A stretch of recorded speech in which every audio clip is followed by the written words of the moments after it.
নমস্কার, আমি মিলন স্যার, পাল একাডেমি সেন্টারে তোমাদের সকলকে জানাই স্বাগত। আমি আজকে ক্লাস 10-এর অঙ্ক বইয়ের যদি তোমরা কোষে দেখো 5.1 অথবা তোমাদের বইয়ের পেজ নাম্বার 82 82 নাম্বার পেজ বার করো, তাহলে সেই 82 নাম্বার পেজে তোমাদের 5 দাগের 1 2 3 এই তিনটে অঙ্ক তোমরা দেখতে পাবে। আজকের এই ক্লাসটিতে তোমাদের এই তিনটে অঙ্ক কিভাবে করতে হবে সম্পূর্ণ বিস্তারিত আলোচনা করব। এর আগে তোমাদের এই অধ্যায়ের অ্যাকচুয়ালি এটি অনুপাত ও সমানুপাতের একটি অধ্যায়। এই অধ্যায়ের আমি বেশ কয়েকটি ক্লাস অলরেডি আপডেট দিয়েছি। যারা এখনো পর্যন্ত দেখোনি তারা একটু দয়া করে আগের ক্লাসগুলো একটু দেখবা। আর আজকে শুরু হচ্ছে এখন তোমাদের 5 দাগের অঙ্ক। তাহলে চলো আর সময় নষ্ট না করে আমরা সরাসরি চলে আসি 5-এর 1 নম্বর অঙ্কে। কি বলেছে দেখো, বলেছে যে x/y = 3:4 হলে আমাদের 3y - x = 5x + y এর মান কত। আমরা এই ভ্যালুটা তখনই বের করতে পারবো যখন আমাদের x এবং y এই দুটো ভ্যালু আমরা জানবো, তখনই কিন্তু আমরা বের করতে পারবো, তাই না? কিন্তু কিভাবে জানবো? আমাদের এখানে x/y = 3:4 দেওয়া আছে।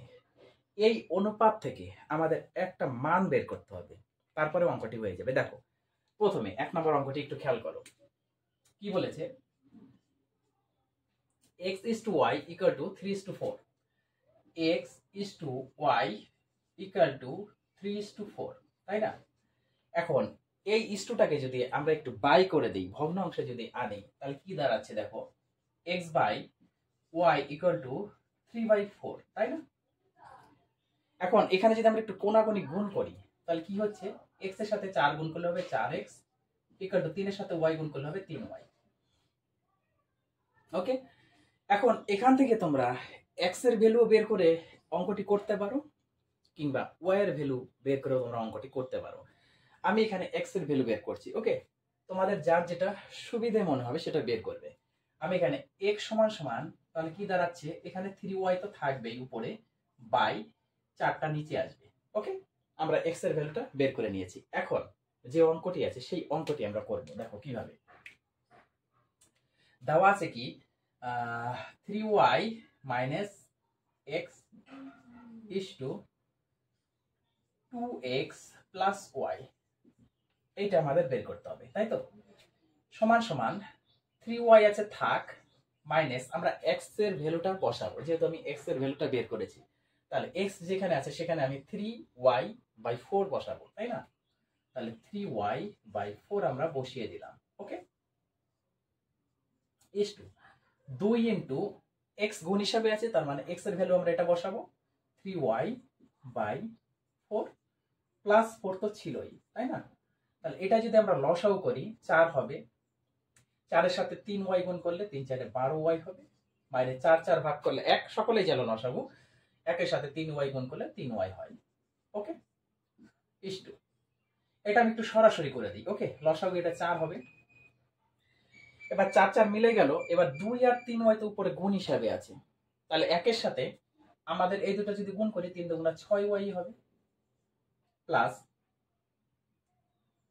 তাই তো? 3 × 2 = 6y হচ্ছে প্লাস, আর এইদিকে হচ্ছে কত আমাদের 4y, তাই না?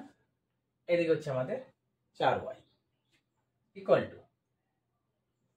দেখো, এখানে যদি আমরা একটু বিয়োগ করি, 12 থেকে 9 গেলে 3 গেলে 9 হবে, 12টা y থেকে 3টে y যদি চলে যায় তাহলে 9টে y থাকে, /4 = এখানে কত হচ্ছে, 6টা y আর 4টা y, তার মানে 10টা y হচ্ছে, বাই নিচে 4।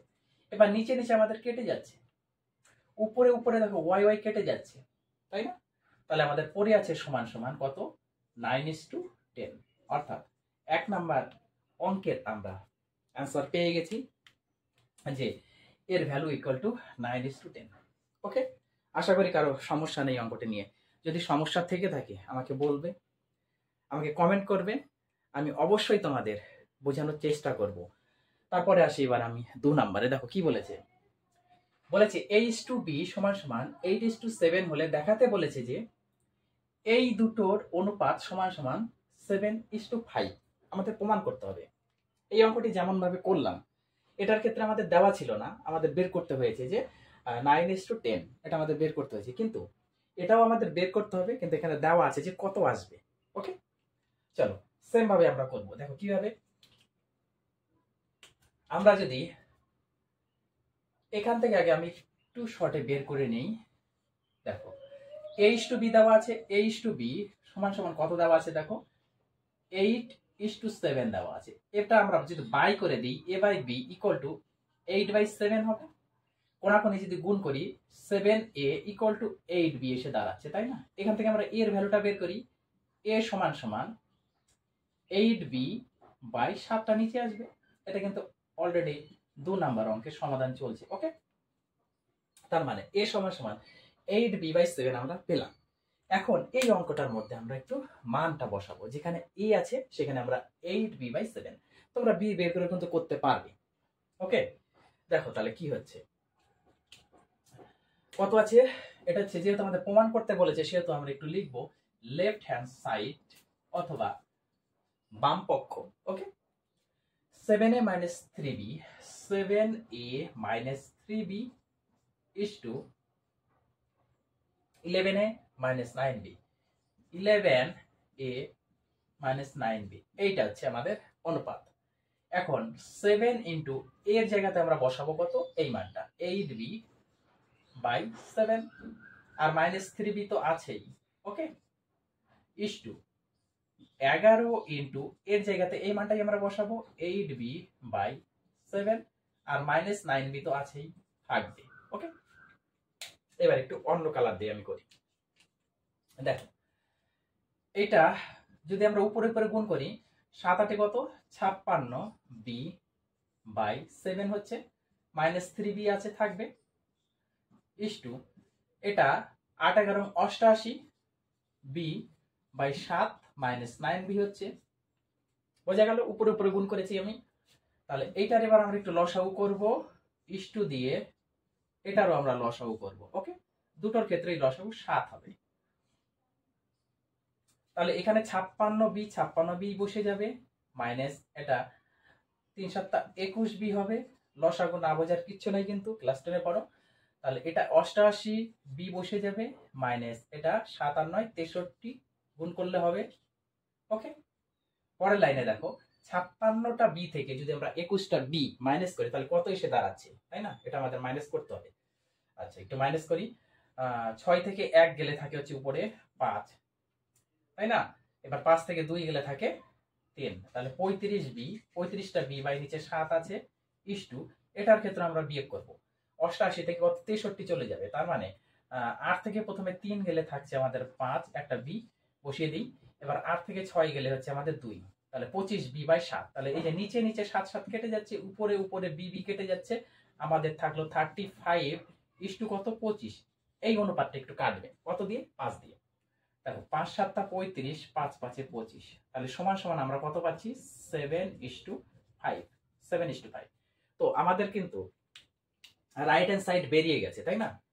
আমরা কিন্তু লিখে দিতে পারি যে রাইট হ্যান্ড সাইড কত আছে, 7:5 অলরেডি দেওয়া আছে। রাইট হ্যান্ড সাইড 7:5 অলরেডি দেওয়া আছে। অতএব আমরা লিখে দিতে পারি left hand side equal to right hand side. এটা হচ্ছে প্রমাণিত। ওকে, প্রুভড, এটা প্রমাণিত। আশা করি 2 নম্বর অঙ্কটা নিয়ে তোমাদের কারো কোথাও সমস্যা নেই। কিন্তু এইবার আসবো আমরা 3 নম্বর অঙ্কটি। দেখো 3 নম্বর অঙ্কটি কি করতে বলেছে, বলেছে যে p/q সমান সমান 5:7 এবং p-q ইকুয়াল টু -4 হলে আমাদের 3p + q এর ভ্যালু বের করতে হবে। তার মানে আমাদের এখানে p এবং q দুটো মানই নিতে হবে, তখনই আমরা বের করতে পারবো। যাই হোক, আগে দেখি যে কি হচ্ছে।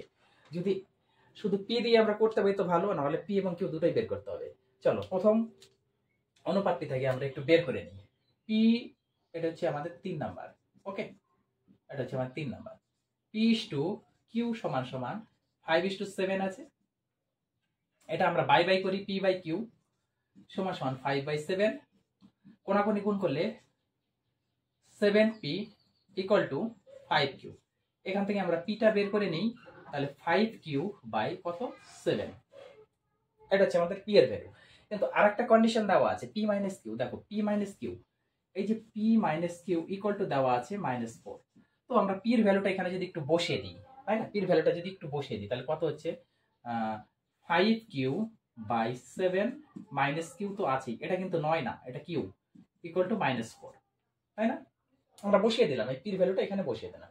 এটা যদি আমরা একটু লসাগু করি তাহলে আমাদের এসে দাঁড়াচ্ছে 7, তাহলে এটা উপরে 5q তো থাকবেই, আর মাইনাস এখানে কত হচ্ছে 7q হচ্ছে, তাই না, 7q। এবার -7টা কিউ থেকে +5টা কিউ যদি চলে যায় তাহলে আমাদের কিন্তু -2টো কিউ থাকে, বাই নিচে 7 সমান -4। এই যে উপরে দেখো, উপরে উপরে মাইনাস, আচ্ছা পরে আমরা কাটি একটু, হ্যাঁ, এখান থেকে আমরা যদি একটু করি -2q সমান সমান মাইনাস কোনাকুনি গুণ করলে -4 × 7 = 28 হয়ে গেল। এবার একটু কেটে দাও, মাইনাস মাইনাস কেটে গেল, 2 দিয়ে যদি 28 কাটি তাহলে 14 হচ্ছে। তার মানে আমরা কিউ সমান সমান কত পেলাম, দেখো কিউ সমান সমান আমরা পেয়ে গেলাম 14। কিউ এর ভ্যালু আমরা 14 পেয়েছি। তাহলে কিউ এর ভ্যালু যদি আমরা 14 পাই তাহলে এখান থেকে আমরা পি এর মানটা বের করে নিই, পি এর মানটা বের করে নিই। পি সমান সমান কত আছে 5q/7, তাহলে 5 ইন্টু কিউ এর মানটা বসিয়ে দিই, কিউ মানে হচ্ছে 14/7, এবার 7 দিয়ে যদি 14 কাটে 2 হবে, তাহলে পি ইকুয়াল টু 5 × 2 = 5 আর 2 গুণ করলে 10। তাহলে পি এর ভ্যালু আমরা পেলাম 10 আর কিউ এর ভ্যালু পেলাম আমরা 14। ওকে, এই দুটো কন্ডিশন থেকে আমরা একটু বের করে নিলাম। এখন আমাদের অঙ্কটা হয়ে যাবে, সরাসরি হয়ে যাবে। কি বলেছে, বলেছে 3p + 4q এর ভ্যালু কত। তাহলে 3 ইন্টু পি এর মানটা আমরা বসিয়ে দিই, পি এর মান হচ্ছে 10 বসিয়ে দিলাম, প্লাস 4 ইন্টু কি এর মান কত 14 বসিয়ে দিলাম। এখানে একটু মেনশন করে দিবে পি ও কিউ এর মান বসিয়ে পাই। ওকে, বসিয়ে পাই, এই কথাটা একটু এখানে মেনশন করে দিবে। তাহলে এটা আমরা গুণ করি, 3 × 10 = 30 প্লাস 4 × 14 কত, 4 × 4 = 16, 6 হাতে আমার 1, 4 কে 4 আর 1 5, 56, 4 × 14 = 56। এবার 56 30 যদি আমরা অ্যাড করি কত হচ্ছে 86, অর্থাৎ এর অ্যান্সার এসে দাঁড়ালো কিন্তু 86। ওকে, আশা করি তোমাদের এই 5 দাগের 1 2 3 এই তিনটা অঙ্ক নিয়ে কারো কোথাও সমস্যা নেই, সবাই ভালোভাবেই বুঝতে পেরেছো আই থিঙ্ক। তো যদি তোমাদের সমস্যা হয়ে থাকে আমাকে অবশ্যই কমেন্ট করবে, এবং সর্বশেষে ক্লাসটি যদি তোমাদের ভালো লেগে থাকে তাহলে অবশ্যই একটা লাইক করে যাবে। আর আমার চ্যানেলে যারা নতুন দেখছো তাদের কাছে অনুরোধ, চ্যানেলটিকে একটু সাবস্ক্রাইব করে পাশে থাকা বেল আইকনটিকে একটু প্রেস করে রাখবে। তাহলে এই অঙ্কগুলি তোমরা একটু মনোযোগ দিয়ে প্র্যাকটিস করো। আমি আবার আসবো পরবর্তী পার্ট নিয়ে। তাহলে আজকের মতো আমি এখানেই শেষ করছি।